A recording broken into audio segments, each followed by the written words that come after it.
The assembly room at Trentwick was warm with November candles, and Eleanor Ashby stood very still near the east wall, her black gloves folded at her wrists and her late mother's Bible held against her ribs, the way a woman holds something she will not let go of, not for any occasion, not in any company. The room had been watching her for the better part of an hour. She had grown accustomed to being watched. What she had not grown accustomed to was Mr. Drummond, the solicitor engaged by her brother-in-law, taking up a position directly across the room where she could not look away without the act being noticed, and where she could not look at him without confirming that she knew exactly why he was there. The Bible was not large. It had been her mother's, handed down with a pressed sprig of lavender at the Book of Ruth, its spine worn smooth at the place her mother's thumb had rested every Sunday morning for 30 years. Eleanor had carried it to her wedding. She had carried it every day since. She held it now and watched Mr. Drummond watch her. And she thought the words she had thought each time. "You will not have it tonight. Not tonight. And not without a proper accounting." A woman brushed past her shoulder without pausing, the whisper of ice-blue silk trailing cold air. Lady Farrow. Her voice, directed toward Mrs. Colton just beside her and perfectly calibrated not to carry past 3 feet, said the words Eleanor had heard twice already that autumn. The convenient widow. Mrs. Colton's fan stilled a fraction. Eleanor kept her gaze on the far windows. She had been convenient to no one. She had been a woman who loved a dying man in the 3 months she had been given, and when the November ground had closed over him, she had become a widow at 24, with a modest cottage, a disputed estate, and a Bible with the marriage lines tucked inside it. That was the sum of what she held. She intended to hold it. It was November of 1812, 6 months since she had buried her husband, Thomas Ashby, and there was not a soul in Trentwick who did not have an opinion about how it had come to be.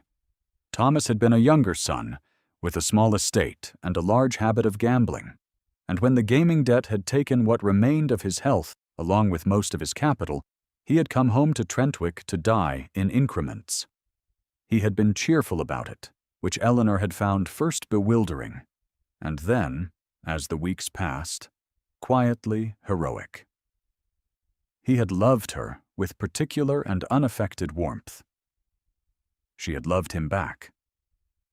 The ceremony had been quiet, attended only by the vicar, a neighbor as witness, Mrs. Penn, and Bess Hartley's father, who had walked Eleanor down the aisle of the small village church because her own father had gone 3 years before.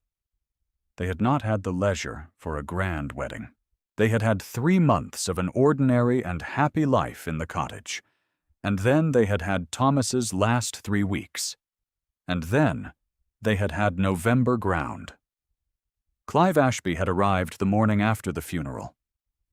He was Thomas's elder brother by 14 years, a dry, careful man who had spent those years watching the estate diminish and had concluded, in the precise language of someone who had been consulting solicitors for longer than Eleanor had been an Ashby, that the marriage itself was the mechanism by which Thomas had diverted what remained of the family property from its rightful course. The estate was modest. The income was modest. The legal challenge was not. Clive had filed his objection in Chancery within a fortnight, and Mr. Drummond had been watching Eleanor in public spaces ever since. The theory, as conveyed to her through the vicar and through Mrs. Penn, and through the taut, careful letters of her own solicitor, was that the marriage had been irregular, that Eleanor had been of uncertain age, and Thomas of unsound mind, that the ceremony had been rushed deliberately to circumvent Thomas's prior commitments to the family. None of it was true. All of it would require her to prove the contrary. The marriage lines were in the Bible. She had put them there herself on the morning of the wedding, because the Bible was the one thing she would never set down, never misplace, never surrender to a locked drawer in a house she did not fully own. The lines were signed by the vicar, by Thomas, by herself, and by a fourth name she had looked at for a long time on the morning after Thomas was buried. Richard Halford, Viscount Ashmore. Thomas's oldest friend. The witness. Richard stood across the room from her now, near the door to the card room, and he had not looked at her once in the 3 hours of the assembly. She had believed, in the first weeks of widowhood, that his coldness was a form of grief. Thomas had been his closest friend since boyhood. She had understood that grief took forms that looked like distance. What she had come to understand, over 6 months of careful watching, was that Richard Halford's distance was not grief alone. There was something underneath it that she could not name. He executed his duties as a state executor with scrupulous efficiency and communicated through letters. He had attended the funeral and spoken to no one. He was in this room, and he was not looking at her. And Eleanor had stopped, somewhere in September, pretending that this did not matter to her. He was tall in the way of a man who stood straight by habit rather than intention. His dark coat plain against the room's other coats, his face arranged in the particular composed stillness she had come to think of as his natural register. He was 36 years old, and he looked it, in the way that meant not aging, but arrived. His jaw was set above his cravat, and his eyes, when they moved with the economy of someone who was already thinking ahead of where he was looking. Eleanor had learned to track him without appearing to, which she told herself was strategy, and occasionally admitted, in the privacy of the cottage at night, was something else. She was still watching the far windows when the assembly room shifted. It was a small shift, the kind that happens when one man's voice pitches itself precisely to carry, and does so in a room that has been waiting, without knowing it was waiting, for something to take notice of. Clive was not a dramatic man. His effect when it arrived was always procedural. He stood near the fireplace and spoke to a small group that included Mr. Drummond, and his voice said the words in the particular register of someone sharing a confidence with 20 people at once.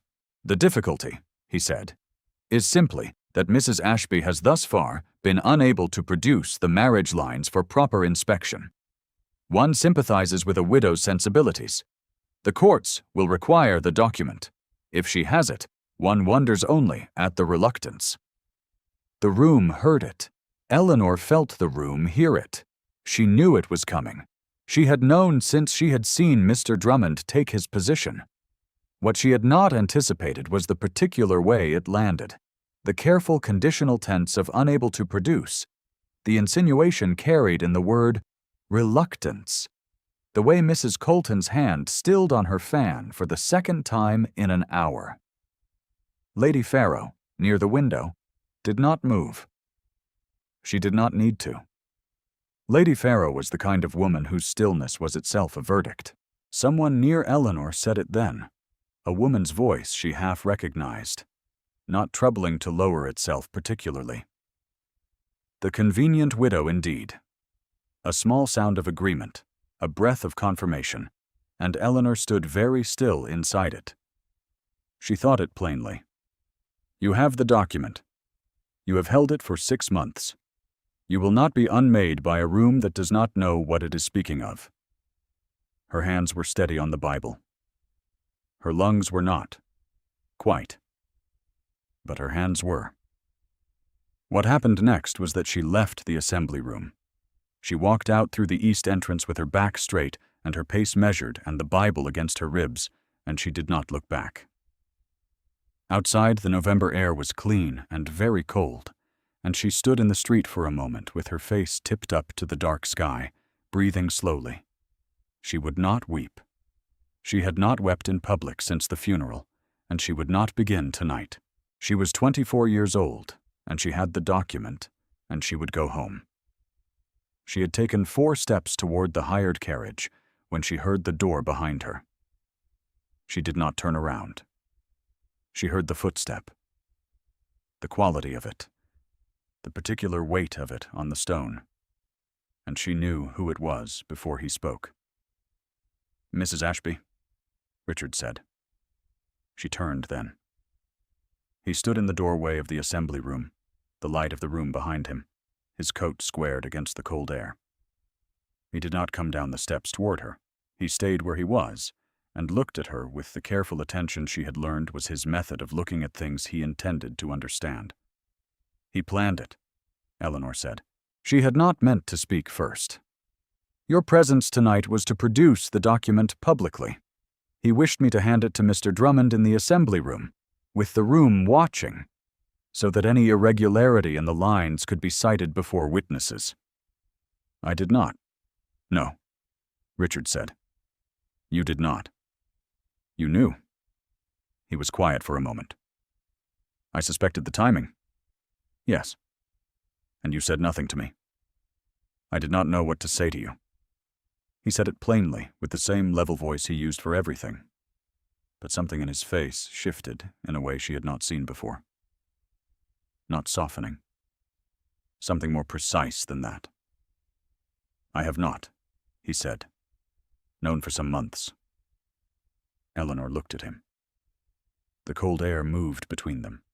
She was very aware, suddenly, of the exact distance between them, of the way the street light touched the angle of his jaw, of the fact that her heart was doing something quite irregular in her chest that had nothing to do with him. "I should go home," she said. "Yes," he said. He came down the 2 steps then, and he was close enough that she could see his breath in the cold air, and he said, "Let me walk you to the carriage." He did not offer his arm. He walked beside her at the correct distance, and the gravel of the street was white with frost under the lantern light, and Eleanor could hear the faint sound of music still coming from the assembly room behind them, someone's violin carrying the end of a country dance out into the cold. It was a very ordinary sound. She was not sure she had ever been so aware of a sound in her life. He said nothing further, and she said nothing. And Eleanor held the Bible and felt, despite everything, less alone than she had felt in 6 months. She did not look at him again. She was afraid of what her face would do if she did. She thought that she ought not to be afraid of what her face might do, that a woman of 24 who had weathered a marriage and a death and a legal challenge ought to have command of her own expression.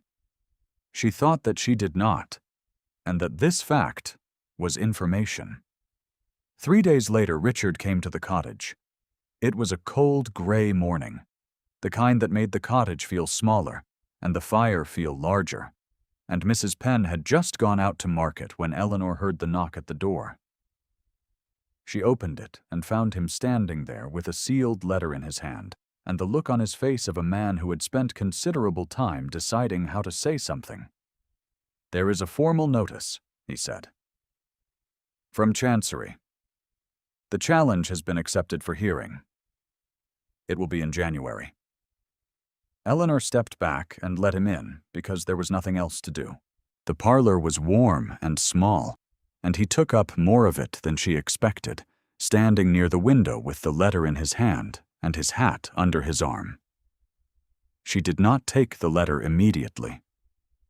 She looked at him instead, at the careful set of his jaw and the quality of his stillness, which she had spent 6 months reading wrong and was only now beginning to read correctly. "You came to tell me yourself," she said. "I am the executor. It is my responsibility." "You could have sent a letter." He did not answer that.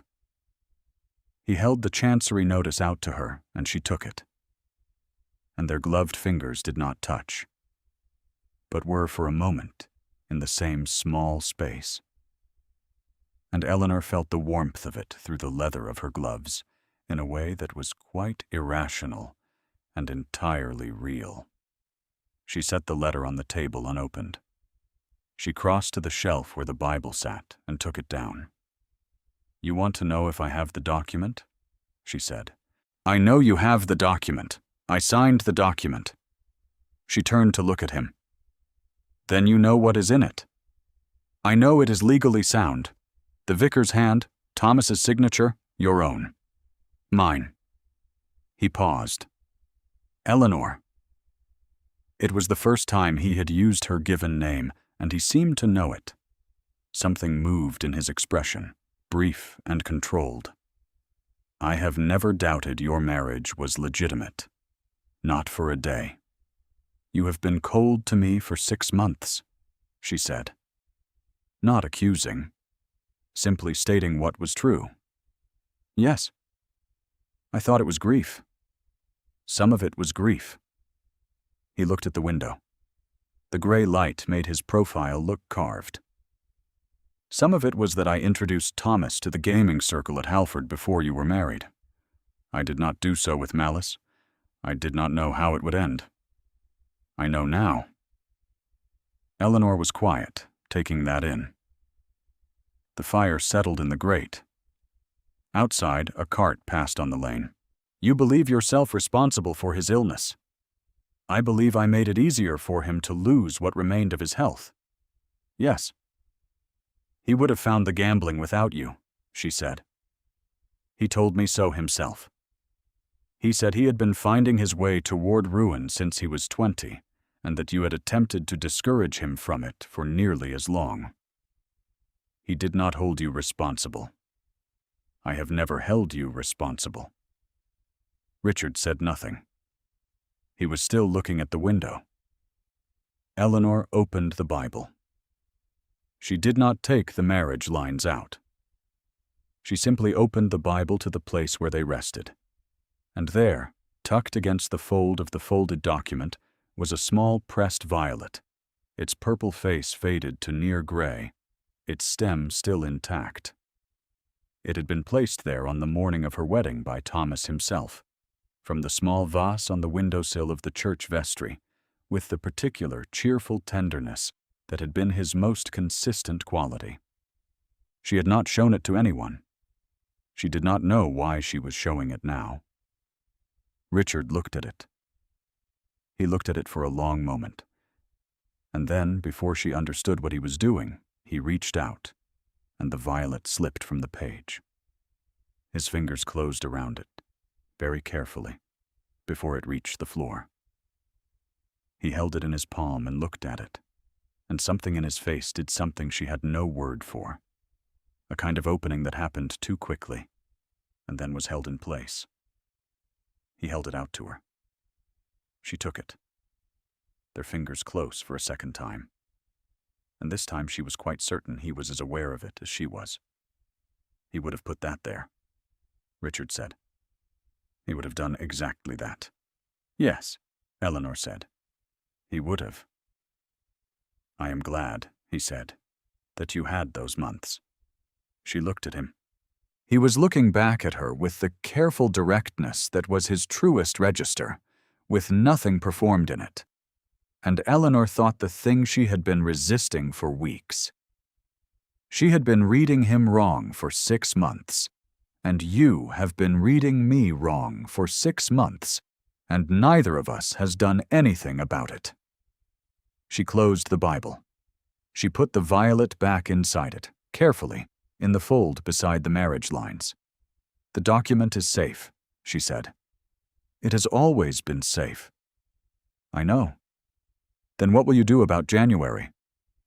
I will be there, he said simply. As I was at the church.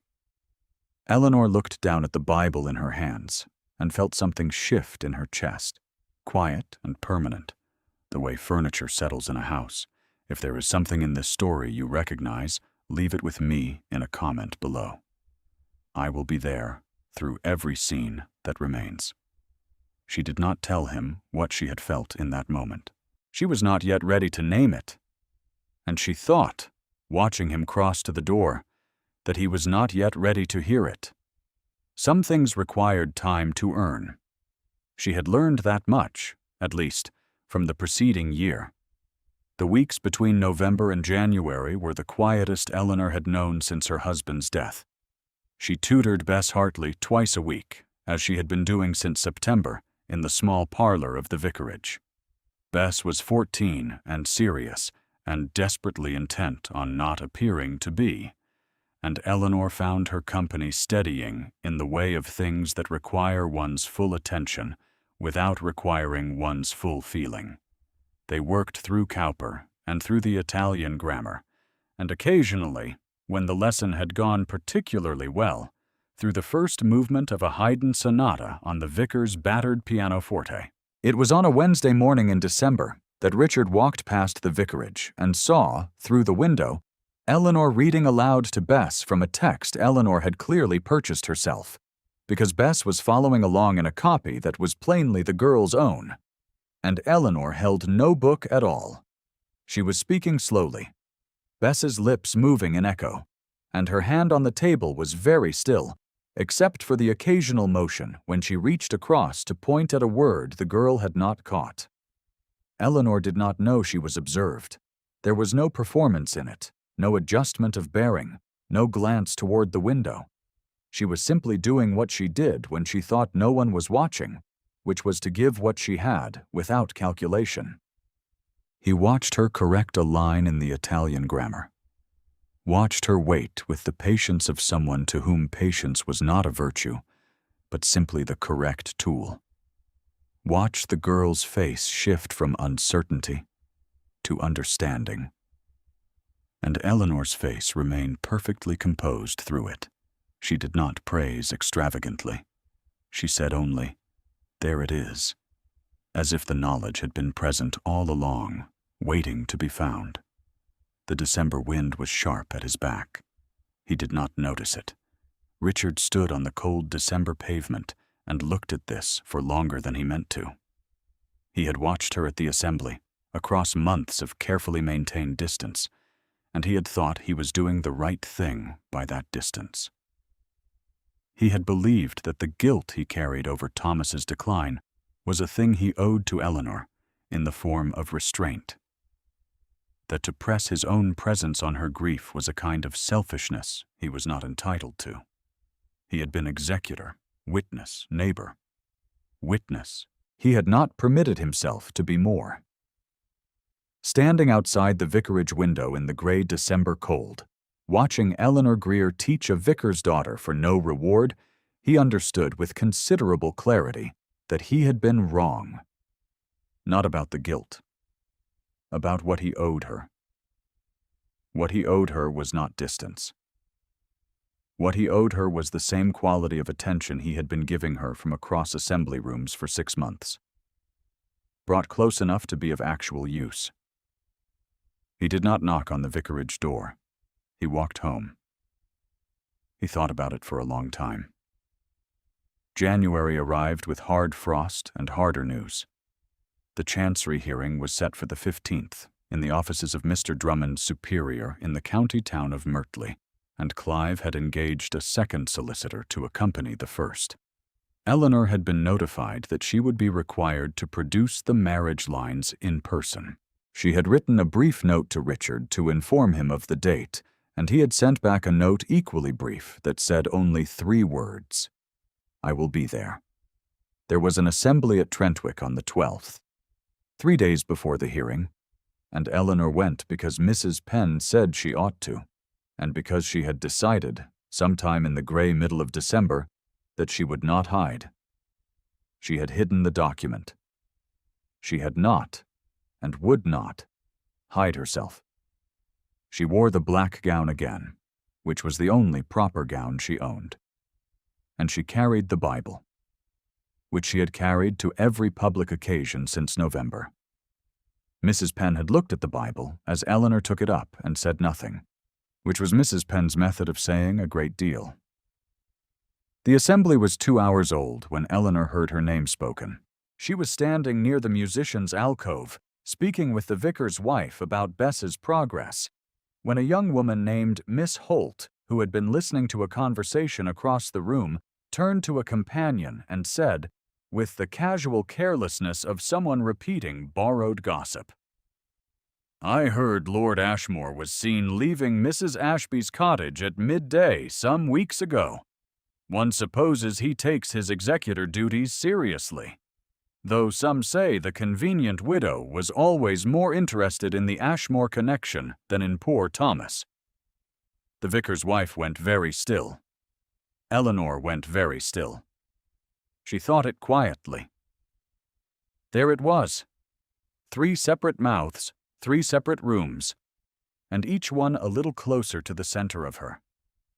She excused herself from the vicar's wife with a composure she assembled from purely structural materials. She walked to the far wall. She stood there with the Bible in her hands and felt the room as a weight pressing from all directions. The door opened. Richard came in. He came in with the particular quality of a man who had been standing outside making a decision and had now made it, and he did not go to the card room or to the group of men near the fireplace. He looked directly at Eleanor, across the full breadth of the assembly room, and crossed it. He walked to her with the directness of someone who had put down everything that had been slowing him for 6 months. And the room felt it, as rooms do, the specific quality of a man's attention undivided and public and utterly certain. Lady Farrow's fan stilled. Mrs. Colton turned.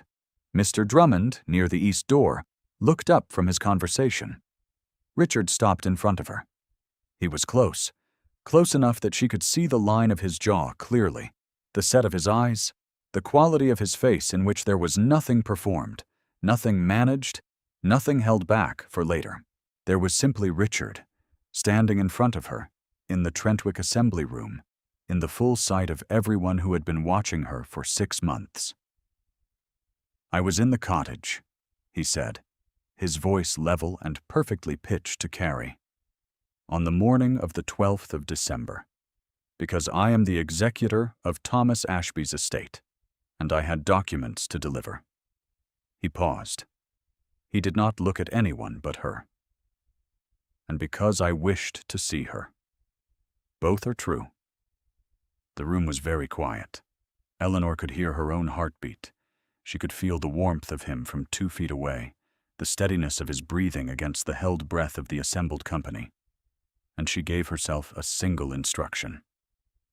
"Do not let your face do anything you will not own." Her face did something she made no attempt to prevent. Clive Ashby moved at the edge of her vision. He had positioned himself near the table where Mr. Drummond was seated, and the movement was the movement of a man preparing to speak a prepared line. "My Lord Ashmore," he said in the carrying tone he had used in November, "the question before us is not your attendance at a cottage. It is the legal validity of the marriage itself. Mrs. Ashby has been asked on 3 separate occasions to produce." "The document," Richard said, "is in her possession. It has always been in her possession. I know this because I signed it." Clive stopped. "I was the witness at the marriage of Thomas Ashby and Eleanor Greer on the 17th of May, 1812, in the Church of St. Clement, in Trentwick Village. The vicar was Mr. Hartley. The lines were signed by both parties in sound mind and full legal age, and by myself. I have stated this to Mr. Drummond's office in writing. I will state it in Chancery in 3 days." He paused. His voice was quiet and utterly certain. "She is my witness, and I am hers." It was 12 words. It sat in the room like a placed stone, solid and final. Eleanor looked at Richard and felt the last 6 months shift and settle into something that was not grief and not loss and not the particular complicated weight of being thought convenient. It was something else, something that had been present for longer than she had allowed herself to see. Mr. Drummond cleared his throat. He looked at his notes and looked at Mr. Drummond's superior and said, in the voice of a man performing professional neutrality under considerable pressure, "If the document can be produced for inspection tonight, a great deal of the Chancery proceeding may be rendered unnecessary." Eleanor looked at the Bible in her hands. She had carried it for 6 months, through the cold mornings and the assembly rooms and the careful letters, and the quiet evenings when the cottage was so silent she could hear the fire thinking. She had kept it close because it was the truest thing she owned, the only place she had allowed herself to keep what she could not afford to lose, and she had kept it close because Thomas had put the violet inside it with his own hand, and she had understood that the violet and the lines together were his way of saying, "These two things belong to the same life. Keep them together. They are both true." She was aware of the room around her, of the particular quality of a crowd that has stopped pretending to be doing anything other than watching. She was aware of Richard standing at her shoulder, close enough that she could feel the warmth of him in the cold air of the assembly room, his breath steady where hers was not quite. She set the Bible on the table. She opened it to the place she knew without looking. She took out the folded document, and the pressed violet shifted with it, and she held the violet in her palm while she laid the marriage lines flat before Mr. Drummond. He read them in silence. He read them again. He looked at the signatures, at the vicar's hand, at the names, at the date. "This is in order," he said at last, in a voice stripped of its professional neutrality. Clive said nothing. He said nothing for a long time, and then he said, "I see," in the voice of a man who has been presented with something he cannot contest and does not know what to do with the silence his certainty has left behind.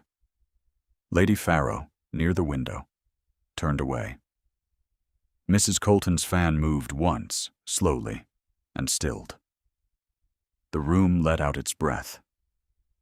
Eleanor stood with the violet in her palm and felt Richard's presence at her shoulder, not touching her, simply there, the way he had been there in the cold street in November, when she had not known yet what to call it. She thought of Thomas, of his particular cheerful warmth, of the violet placed in the Bible with the same deliberate care he had given to everything that mattered to him. She thought he would have found this evening both terrible and exactly right, and she thought he would have told her so with the small, rueful humor that had been one of the better things about him. She folded the marriage lines and put them back. She put the violet back with them, into the place they had rested for 6 months. She looked at Richard. He was looking at her. Not at the room, not at Clive, not at Mr. Drummond, whose opinion had ceased to carry any particular weight. He was looking at Eleanor with the full attention he had been parceling out in careful fractions for 6 months, given whole, and she felt it in the way she felt the heat of the fire from across the room, clear and real and entirely impossible to misread. "Thank you," she said quietly. "You did not require my help," he said. "No," she agreed, "but I am glad of it." January 15th came and went in the offices in Mertley without event. Mr. Drummond filed a withdrawal of the challenge. Clive returned to his house in the north of the county and did not come to Trentwick again that winter. The estate, modest and uncontested, reverted formally to Eleanor's possession, and Mr. Drummond delivered the deed of transfer on a cold gray afternoon that smelled of frost and wood smoke. She put the deed in the Bible. It was an instinct rather than a plan, and she recognized, even as she did it, that there was something both practical and not entirely practical about it, and that Thomas would have laughed. The weeks that followed were quiet in a different way from the quietness of autumn. The legal weight had lifted. The cottage was still the cottage, still small and still imperfectly heated, and still occupied by Mrs. Penn and Eleanor and the cat that had belonged to the previous tenant and had never been convinced to leave. Bess came on Wednesdays and Thursdays now, and her Italian had improved considerably, and she had begun to play the Haydn with something approaching feeling rather than merely accuracy. Richard came on Tuesdays. He came, initially, with estate business, the final accounting, the confirmation of the transfer, a question about the granary lease. The estate business had run out by February. He came in March with no stated purpose at all, and Mrs. Penn let him in and brought the tea and withdrew with the particular discretion of a housekeeper who has watched two people be foolish about each other for longer than was strictly necessary. They sat in the small parlor and talked for 2 hours about Cowper and about the vicar's plans to repair the church organ and about the specific difficulty of keeping a kitchen garden in thin chalk soil. And Eleanor was aware, with the same precise and unhelpful awareness she had been feeling since November, of exactly where he was in relation to where she was, of the particular quality of attention he gave her, of the way he had stopped being careful about whether she could see him looking. She thought, on one of these Tuesdays, when he had been speaking about the chalk soil, and she had been not quite listening. "I've been waiting for you to ask me something for 4 months," she thought. "Perhaps you do not know what you are waiting for." She knew what she was waiting for. She had known since December. She said neither of these things. The morning Richard came in early April, Eleanor had not been expecting him. She had been in the garden, doing the practical and muddy work of the spring planting, and she had come inside to find him standing in the parlor with Mrs. Penn nowhere to be seen, and an expression on his face she had not seen before. Not the careful stillness. Something the careful stillness was the other side of. He held a letter in his hand. A new letter, folded, sealed, and addressed to her in his hand. He had also, she noticed, placed the official deed of transfer on the small table by the window, apparently having brought it along for reasons he was choosing not to explain. "I was going to write it," he said. "I wrote it. I thought a letter was the correct form. I am not certain now." Eleanor looked at him. She was still in her garden gloves, which she thought, briefly, was not ideal. "I have been trying to tell you something since December," he said. "I have not known how to tell you without it seeming like the wrong kind of timing. Thomas has been gone 9 months. You have been through a legal matter that should not have been placed on you. I did not want to be another thing placed on you." "You are not a thing placed on me," Eleanor said. He looked at her. Eleanor. The way he said her name was still a distinct and separate event. She did not think that was going to stop. "I believed," he said, "for many years, that what I felt for Thomas's wife, when Thomas had a wife, was a thing I had locked away properly. I believed I had managed it. I had not managed it. I had simply not been in the same room with you for longer than an evening at a time, and I had not understood until this autumn what that distinction meant." He paused. "I am not telling you this to burden you with a disclosure you did not ask for. I am telling you because I have been standing on the wrong side of your door for 9 months. And I would like, if you will permit it, to ask whether there is any possibility of standing on the other side." Eleanor looked at the letter in his hand. She looked at his face, at the quality of restraint in it, at the effort it took and the fact that he was making the effort, and that underneath the effort was something she recognized, had been recognizing for months, had been carrying at a considered distance for exactly as long as he had been carrying it. She pulled off her garden glove. She held out her hand. He put the letter in it. That was not what she had meant, and they both understood that simultaneously. And something crossed his face that was precisely as close to a smile as she had ever seen from him. Warm and slightly disbelieving. The smile of a man who has been holding himself at a careful distance for so long that the lack of it feels like stepping out of cold air.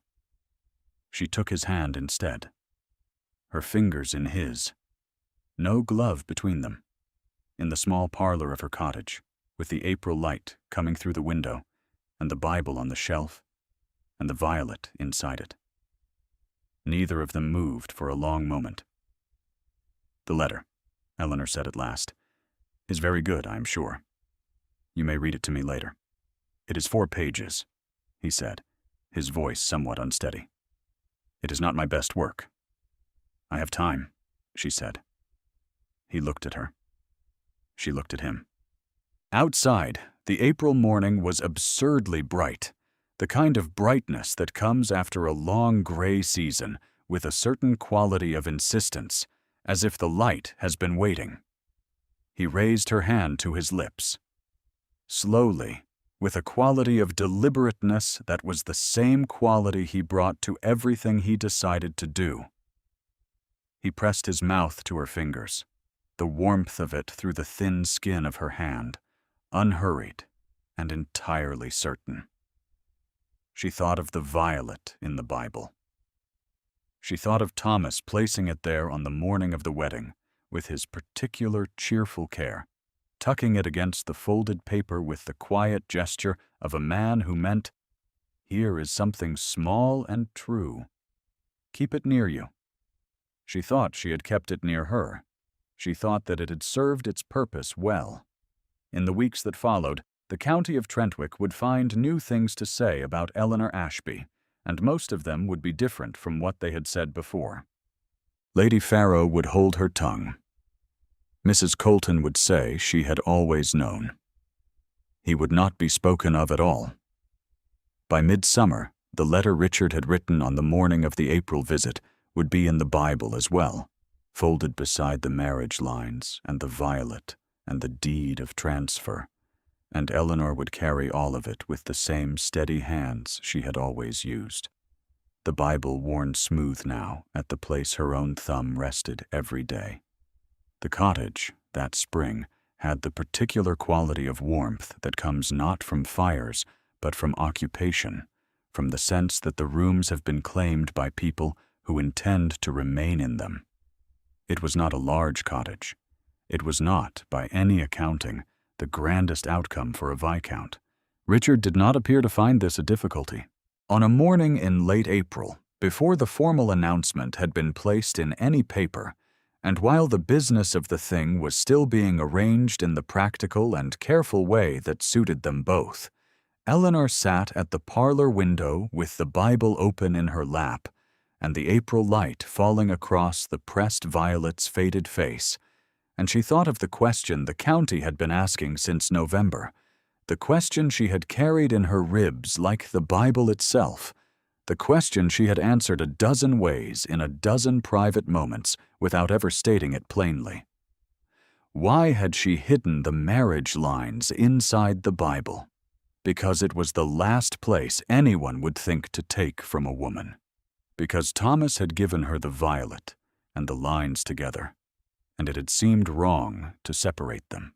Because the Bible was the truest thing she owned, and the lines were the truest document, and the one belonged with the other.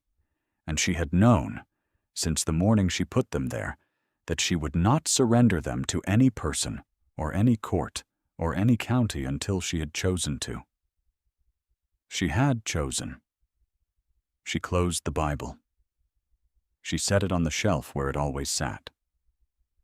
Outside, the April morning was doing what April mornings do in the English countryside, making everything look like a beginning.